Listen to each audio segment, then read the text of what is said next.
था कि सुबह कितने बजे मुझे घर से जाना है कि मैं रात को कितने बजे आऊँगी, कभी पक्का नहीं होता है। तो जैसे आप लोग घर में होते तो यू आर एट ईज, आप कंफर्ट जोन में हो तो कि कुछ भी इच्छा हुई आपने कुछ बना लिया, कुछ लेके खा लिया। तो मैंने अर्पिता से वो पाउडर्स जो आते हैं, दूधीनो पाउडर आवे छे, जीरू ने मसालो नाखेलो, एक सत्तू पाउडर, तो ये तो मैं લીધેલા અને મારો પ્રોબ્લેમ એ છે કે I don't like the sweet taste. તો પ્રોટીન પાવડર જે સર સજેસ્ટ કર્યા હતા ઓબિસ્ક્યોર ને ઓબિસ્ગો, તો that I purchase but I could not, અને સર મને સતત કહેતા કે તમે પ્રોટીન લો, પણ સ્વીટ ટેસ્ટના હિસાબે સ્વીટ એટલી મને પસંદ નથી, એટલે ક્યારેક બહુ ઈચ્છા થાય તો ડાર્ક ચોકલેટનો એકાદ પીસ તો ખાઈ જ લઉં છું, પણ પ્રોટીન પાવડર એ રીતે નહોતી લઈ શકતી, તો સત્તુ પાવડર ને એ રીતે લઉં છું। અને સવારે જવાનું ત્યારે નક્કી ના હોય, પણ ઘરેથી કંઈ બનાવીને સાથે લઈને જાઉં, કે દાળ બનાવી હોય તો સાથે લઈને જાઉં, કોદરી લઈને જાઉં, પછી માર્કેટમાં ક્યારે એમ થાય કે આજે ઘરે પહોંચાયું નથી, નહીં જમાય તો દાલ રાઈસ। અને પિનલબેનને બહુ હેરાન કરતી હતી, અને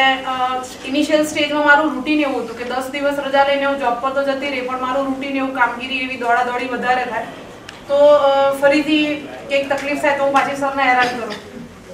એટલે કદાચ 2-1 વાર તો હું પાછી ફરીથી પણ એડમિટ થઈ, અને મને થોડું સાયકોલોજીકલ પણ એવું હતું કે હું આ ખાઉં તો મને ઉલટી થાય છે, આવું થાય છે, તો સરે બહુ પેશન્સથી મને હેન્ડલ કરી।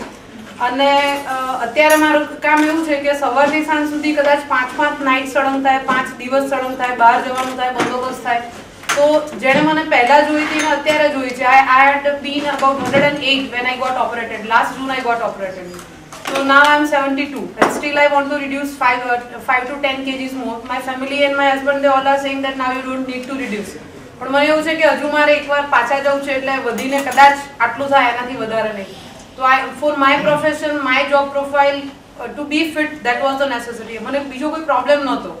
પણ મને એવું હતું કે આનાથી કરતાં વધારે વેઇટ વધશે, અને મારી જોબ જે છે દેટ ઇઝ માય પેશન, તો એમાં હું પરફોર્મ નહીં કરી શકું। અને રેખાબેન છે અમારી સાથે, અમારા સ્ટાફ મેમ્બર રાજુભાઈ છે, અમારા સ્નેહી, અને એમના પત્ની રેખાબેન હતા, એ હાઉસવાઈફ છે। રેખાબેન અને રેખાબેનને મેં જોયા, અને એમને મેં જોયા નહોતા, ખાલી વાત જ સાંભળેલી કે રેખાબેને સર્જરી કરાવી અને સર પાસે કરાવી, એટલે બીજે ક્યાંય ગયા વિના, કોઈને પૂછ્યા વિના હું સરને સીધી આવીને મળી હતી કે સર મારે સર્જરી કરાવી છે, મારે વેઇટ રિડ્યુસ કરવું છે। તો એક જ દિવસમાં મેં ડિસિઝન લીધું કે મારે સર્જરી કરાવી છે। મારા હસબન્ડને મેં પણ પહેલાં કહ્યું નહોતું, ડેટ ફાઇનલ કરી પછી મેં મારા હસબન્ડને કહ્યું કે I am going for this surgery, અને રેખાબેન મારી આગળ હતા, એટલે એમને જોઈને જ મેં ડિસિઝન લીધું। તો રેખાબેન પણ આજે મને ઘણા ટાઈમ એમણે જોયું, લગભગ 8-10 મહિને, તો એમણે પણ મને કહ્યું કે એકદમ, અને કોઈ જાતનો પ્રોબ્લેમ, મને એવું થાય છે કે જો હું આ સર્જરીમાં આવી ના હોત, કદાચ હું એવું વિચાર્યું હોત કે હું બીજી કોઈ રીતે રિડ્યુસ કરત, પણ શિડ્યુલ એવું હતું, એક્સરસાઇઝ થાય નહીં, ફૂડ સેટ થાય નહીં, તો આજે મને એવું લાગે છે sir this was the best thing that I had ઓપ્ટેડ।